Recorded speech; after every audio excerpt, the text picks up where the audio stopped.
Fala galerinha do xadrez, tudo beleza? Pessoal, essa semana faleceu o jogador Pavbenko, jogador húngaro, um grande mestre fortíssimo, faleceu dia 26 de agosto e eu prometo essa semana mostrar partidas muito interessantes. O Pavbenko, além de um grande mestre, ele escreveu livros importantes, ele quem popularizou o Gambito Benko de negras.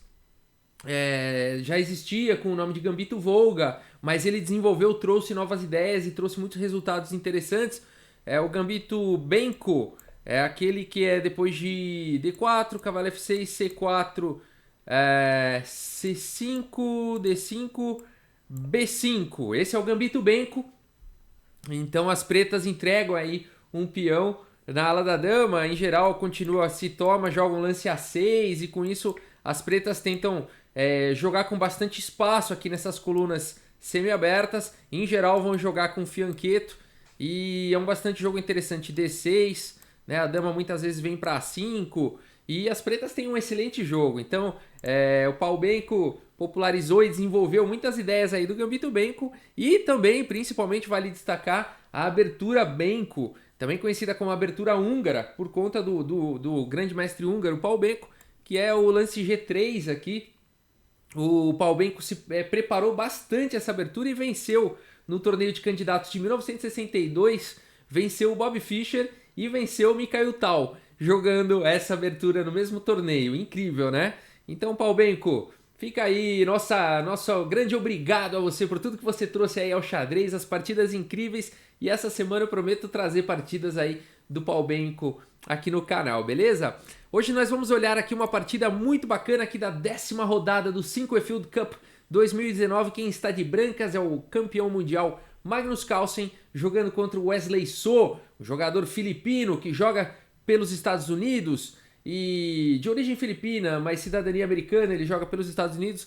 E vamos dar uma olhada aqui. O Magnus Carlsen abre com o lance E4 e a partida continua com E5, depois de cavalo F3, cavalo C6. Temos aqui bispo C4, uma surpresa aqui pelo Magnus Carlsen. Em geral, aqui o jogador de brancas vai com esse bispo para B5, joga uma Ruy Lopes. É a abertura mais jogada pelos grandes mestres nessa posição.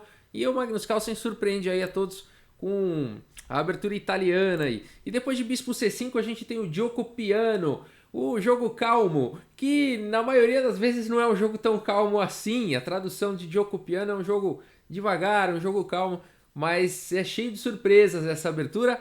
Então a gente tem aqui uma Gioco Piano no tabuleiro. E o Magnus Carlsen vai para o Gambito Evans. Tô brincando, gente, mas seria legal, né? Seria bom demais.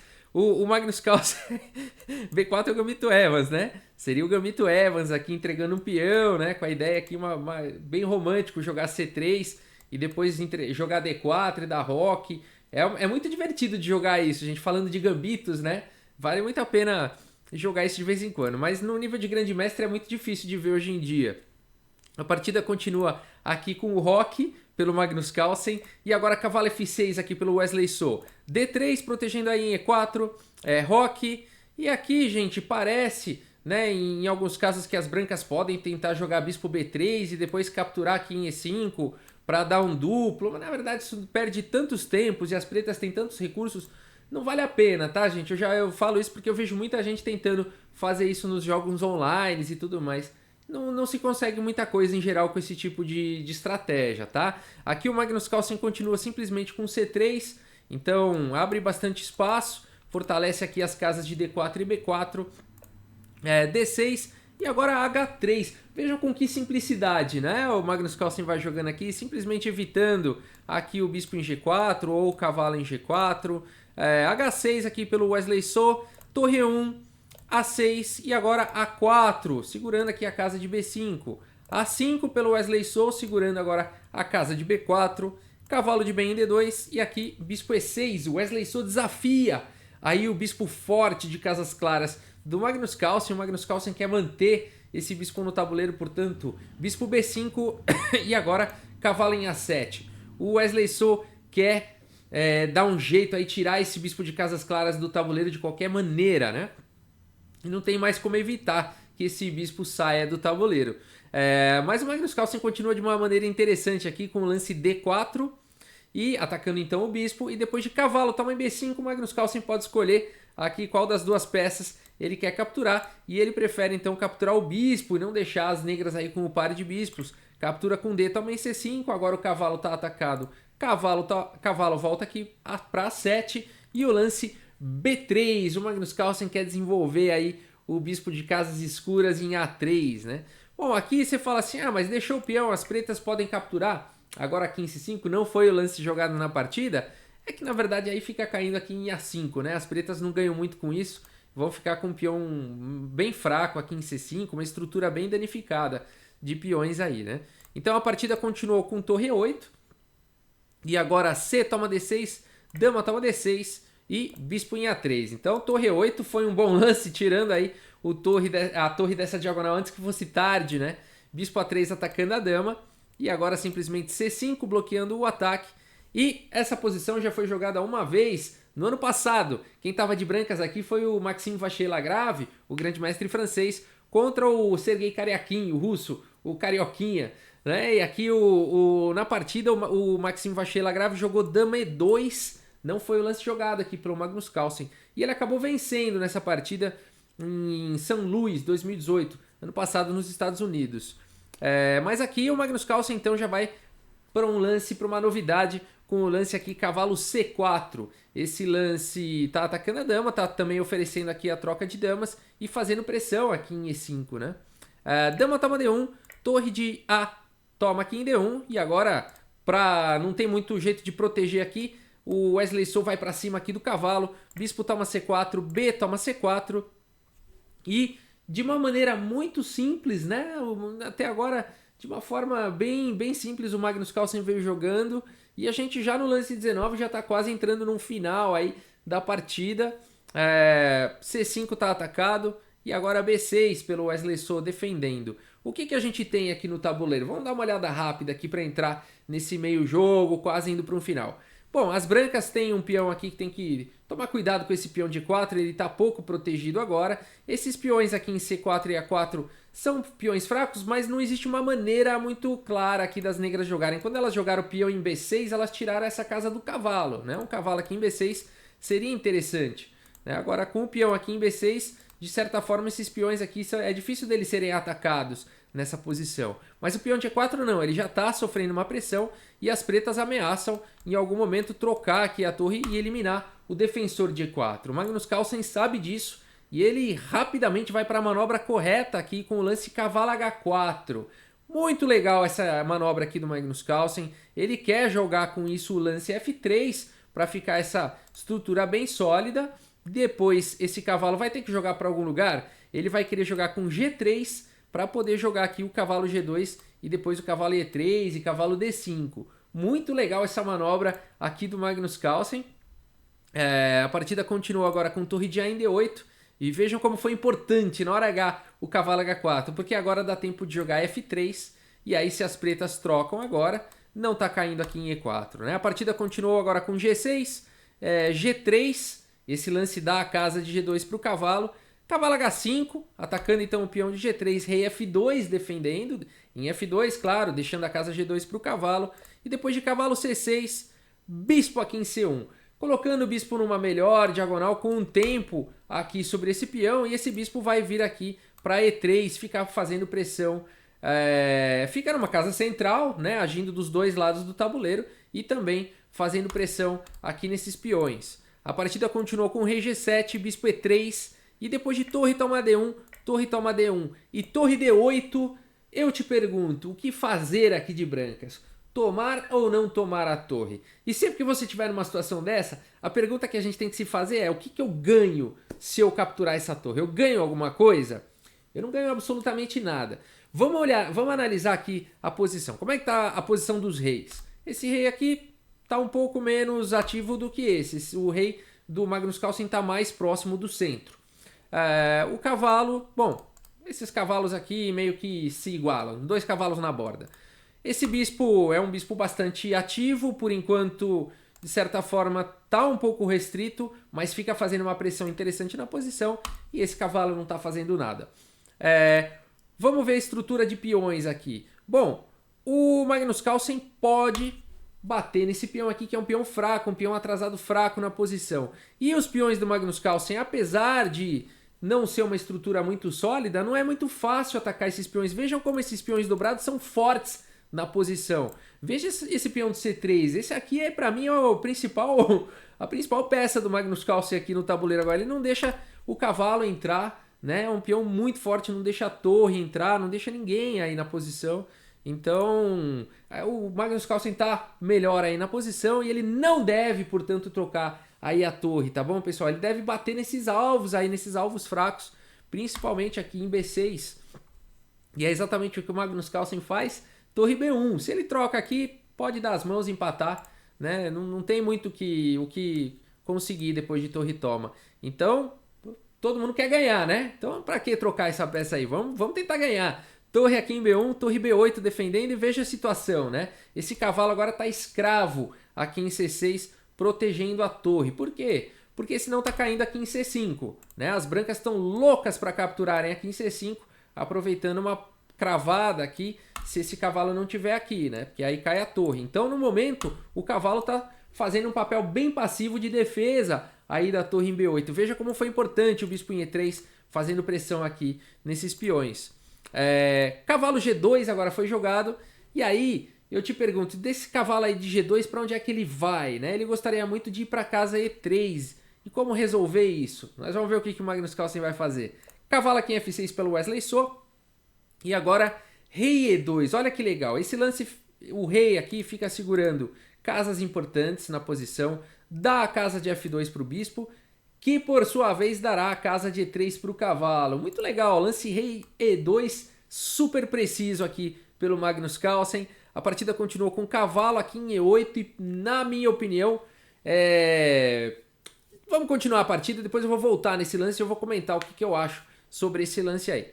A partida continuou agora com bispo em F2, seguindo aí com o plano, dando a casa E3 para o cavalo. E depois de cavalo D6, então, o Wesley So tá buscando um contra-ataque, tá buscando algumas ameaças, tá atacando aqui agora em C4, cavalo E3 defende. Cavalo E7 jogado pelo Wesley So, mas agora isso permite o lance cavalo D5. Poxa, Rafael, mas agora cai aqui em C4? Na verdade não, porque esse cavalo tá atacando aqui em E7. E aí depois então de cavalo toma D5, o Magnus Carlsen consegue um grande objetivo na partida. A criação de um peão passado com C, toma aqui em D5. Agora ele tem um peão passado, de certa forma ele está bloqueado no momento, mas é um peão forte, né? A longo prazo ele pode se tornar uma força muito grande. A partida continua agora com torre B7, afinal de contas a grande ameaça aqui já mais uma vez era bispo toma aqui em C5, então torre B7 mantendo a torre protegida aqui pelo cavalo, defendendo em C5, portanto. A partida continua agora com rei D3 e depois de F5, lance C4. Veja como agora essa estrutura fica sólida, o peão aqui fica permanentemente em B6, ele não vai poder sair daí com esses peões em A4 e C4. Vamos ver como continua. F toma em E4, cheque, F toma em E4. E aqui o Wesley So vai buscando... Agora conseguiu uma coluna aí para sua torre, vai buscando um contra-ataque com torre F7, mas o Magnus Carlsen continua de forma brilhante aqui, simples e brilhante, com torre toma B6, simplesmente, e depois de torre toma em F2, torre toma D6, torre F3 cheque, rei E2 indo aí para cima da torre C3 vai tentar capturar esses peões aqui pela base, né? Torre E6 pelo Magnus Carlsen, torre toma C4, torre toma em E5, torre toma em E4, legal, 4 peões para cada um, final aí de rei torres. Torre E7, cheque, rei F6 e agora o lance D6, um lance preciso aí pelo Magnus Carlsen. E olha só que posição, né? Como segurar esse peão aí, né? Não dá mais para segurar esses peões. O Magnus Carlsen tem 2 peões passados e conectados centrais aí, o rei tá cortado, né? Da posição, e ele vai ficar mais cortado ainda quando for jogado o lance E5, ele vai ter que ir lá para baixo, e aí vai ficar longe, não vai conseguir defender aí o avanço desses peões passados do Magnus Carlsen. Por isso que nessa posição o Wesley So abandonou a partida. Uma belíssima vitória aqui do Magnus Carlsen. Mais uma vez jogou simples, né? Jogou simples e efetivo. É preciso ser muito brilhante para você conseguir jogar simples, né? E aí a vitória vem e o adversário não entende da onde, porque foi simples, né? O que aconteceu, né? E uma vitória aqui fantástica. Por que venceu aqui, gente? Ó, torre D4, por exemplo, para tentar segurar a subida do peão, vem E5. E o problema é que agora esse rei vai ter que descer ainda mais. Ele foi empurrado para fora aí da ação. Ele teria que vir aqui para F5 e aí simplesmente D7. E não tem como evitar agora o peão vir para E6, a torre para E8 e o peão ser promovido, né? Aqui, se as pretas tentarem também promover um peão, não dá tempo. Aqui G4, jogando o rei mais ainda para longe, rei F4 e agora E6. E depois de rei E5, por exemplo, torre E8. E aí não tem o que fazer, esse peão vai ser promovido e é muito material a mais aqui, né? Se tentar dar alguns cheques, também não resolve, não tem mais cheque. E aí as brancas vão promover esse peão com vitória, né? Eu prometi que eu ia voltar no lance lá e comentar e ainda bem que eu lembrei, né? Porque em geral eu esqueço. Olha só, vamos lá, eu queria comentar sobre o lance do cavalo ali do Wesley So. Cadê? Vamos lembrar onde é que era? Tá aqui um pouco mais para trás. Deixa eu pôr em uma posição qualquer e ver se era por aqui. Aqui. Boa. Beleza. Nessa posição, Wesley So faz o lance aqui cavalo E8, com ideia, né, de ir para um contra-ataque aqui, pressionar em C4 e tudo mais. Faz sentido essa ideia. No entanto, se a gente puxar na nossa memória aqui nessa partida, o grande problema da posição aqui do Wesley So sempre foi a questão da possibilidade de sacrifício, o cavalo passivo defendendo aqui a torre, né? Então aqui, gente, ao invés de cavalo E8, eu não sei o que vocês acham, mas cavalo D7 me parece um lance que dá uma respirada, né? Porque cavalo D7 fica protegendo E5, fica protegendo C5, fica protegendo a torre, fica protegendo B6, né? E libera o outro cavalo também para poder jogar e tudo mais. Então esse lance aqui eu acho que dificultaria bastante o Magnus Carlsen. É claro que o Magnus Carlsen continua tendo aí uma batalha de peças menores, bispo e cavalo contra 2 cavalos, as pretas estão mais passivas, né? Provavelmente aqui viria a torre D1, assumindo o controle da coluna e tudo mais. Eu acho que teria muito jogo ainda e possibilidade de vitória sim do Magnus Carlsen, mas talvez aliviaria um pouco esses problemas que foram tão evidentes aí do Wesley So. Ele quis procurar esse contra-ataque com cavalo E8, mas na verdade isso não trouxe passividade para as brancas, muito pelo contrário. O Wesley So continuou com todos os seus problemas, né? E aí depois de cavalo D5, então, aí realmente forçou aí as trocas e a criação do peão passado e ficou difícil demais, né?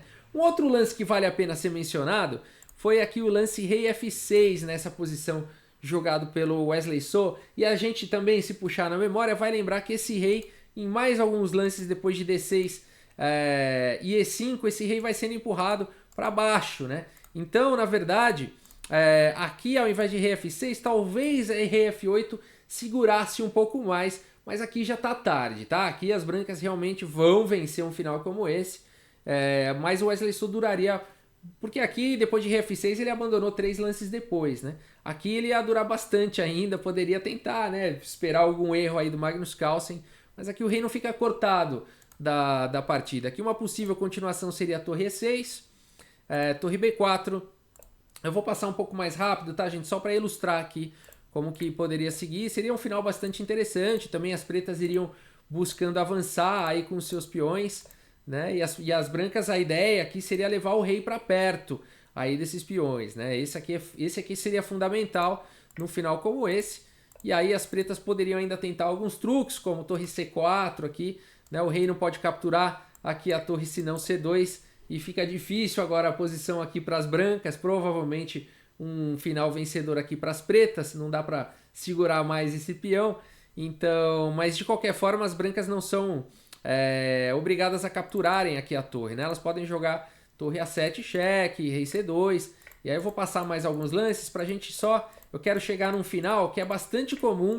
Eu já joguei esse tipo de final aqui várias vezes na internet e não consegui ganhar. Teve uma vez que eu empatei isso aqui de brancas. Como assim, Rafael? 2 peões a mais, você empatou isso daí? Gente, eu quero mostrar pra vocês uma questão temática. É muito comum, eu já vi partida de grande mestre empatar assim. Eu vou mostrar como poderia continuar um final como esse, olha só. A torre tentando cortar o rei, né? E aí vai subindo com os peões, levando o rei para perto. Aqui tudo muito lógico, né? As pretas vão tentar ficar dando cheque. tudo muito lógico, né? Aqui vamos seguir mais um pouco, ó, subir mais o peão. Ah, tá, beleza, subiu o rei, legal. Se chegou numa posição muito boa, né? Tá ameaçando aqui checkmate. As pretas têm que fazer alguma coisa em relação a isso e jogariam, por exemplo, torre C8, defendendo checkmate. E nessa posição, gente, muita gente, mas muita gente é tentado aqui a jogar um lance aparentemente natural, H7, dando cheque, né? E aí você pensa, eu vou jogar H7, rei H6 e vou subir com o peão de G6 e aí eu vou dar checkmate aí no rei do adversário, né? E aí, o que pode acontecer numa situação como essa? Se você joga cheque, o rei vem para H8, você joga rei H6, faz todo o sentido do mundo. Você fala, agora eu vou jogar esse peão aqui para G6, G7 e vou ganhar a partida, certo? Na verdade não, aqui é empate. Aqui as pretas podem jogar o lance torre C6 cheque. E aí, depois de qualquer lance aqui das brancas, por exemplo, peão aqui subindo, G6, simplesmente torre toma aqui em G6. E já vi partida de grande mestre acabar assim também, é empate, né? Porque aqui tem a questão do afogamento, né? O rei vai ficar afogado, depois de rei toma G6, é vez das negras jogarem, as negras não estão em xeque. E não tem um lance legal, né? Seria empate aí por afogamento. Ah, e se não tomar e se não jogar o avanço do peão, jogar rei H5? Não tem jeito, essa torre vai ficar perseguindo aí o rei eternamente, né? Aqui pode tentar fugir, dá até para ficar brincando, isso aqui é bem legal, né? Você vai ficar perseguindo esse rei aí, não vai ter mesmo o que fazer em relação a isso. Ah, rei G6, vai tomar aqui, vai ficar dando a volta aqui, né? Correndo atrás do rabo. Não tem jeito, né? Aí as pretas conseguiram realmente o empate. Então, como vencer nessa posição aqui depois de torre C8, né? Com certeza não é jogando H7. A técnica, gente, é tirar o rei daqui dessas casas de G8 e H8, tá? Você tem que jogar o rei lá para fora. Como que você vai fazer isso? Bom, aqui uma possível continuação seria rei F6, torre F8, cheque, rei E5, sim, você vai ter que tirar um pouco o rei aí da onde estava, né, lá de G6. Depois de torre F1, torre D7, por exemplo, torre E1, rei F6, e aí sim, renovando a ameaça de checkmate, torre F8 defendendo, e agora torre A7, não jogando H7, hein, gente? Depois de torre E8, essa torre não pode sair agora dessa horizontal, senão leva checkmate com torre A8. E aí poderia continuar agora com torre A5, ó, não é H7. Torre A5 seria um excelente lance nessa posição. Não é fácil, né? É bom aprender essa técnica, porque não é muito intuitivo, né? Essa sequência aqui. Aí torre E6, rei H5, e agora sim, por exemplo, depois de torre E2, agora sim você consegue tirar o rei das casas de G8 e H8 com o lance torre A8 cheque, por exemplo. Aqui as pretas não podem vir para H7, senão o peão dá checkmate. Então teria que vir para F7 e aí sim G6 e depois de rei F6 torre F8 e vejam como a gente cortou o rei então, jogou o rei lá para o centro do tabuleiro para a coluna E. E agora fica fácil sim de ganhar, agora é só subir com o peão G7 e aí não tem mais o que as pretas fazerem, né? Aqui vai ser promovido, pode tentar ainda dar alguns cheques, pode tentar tomar, mas aí é a vitória das brancas. Tá bom? Então fiquem esse registro, hein, gente? Quando vocês tiverem ali dois peões, né, da coluna e o do lado, torre contra rei e torre, cuidado para não deixarem o rei lá em H8, o peão em H7, aquela situaçãozinha ali de afogamento, tá bom? Mas é isso, uma excelente vitória do Magnus Carlsen. Vamos olhar aqui como é que tá a classificação geral aí do Sinquefield Cup 2019. O Jing Liren aqui com 6 pontos, está em primeiro lugar. Empatou nessa 10ª rodada. O Jan Nepomniachtchi está em segundo lugar, empatado aí com o Magnus Carlsen, o Anand e o Karyakin. Olha só que legal. E todo mundo aí com 5,5 pontos. E depois o Lagrave, o Caruana, o Mamediarov, o Nakamura, o Guiri, o Wesley So e o Aronian. Então o Jing Liren em primeiro lugar aí. Se amanhã é a última rodada, 11ª rodada. E não, na verdade é hoje, gente. Hoje é a última rodada. E a gente vai ver então, se o Jing Liren vencer, ele automaticamente é o campeão aí do Sinquefield Cup 2019, se ele empatar ou perder, e aí vai depender aí do tudo pode acontecer, né? E vamos torcer aí para termos mais partidas bacanas aí no Sinquefield Cup 2019. Pessoal, muito obrigado pela audiência, um grande abraço aí para todos vocês e até a próxima, pessoal, valeu!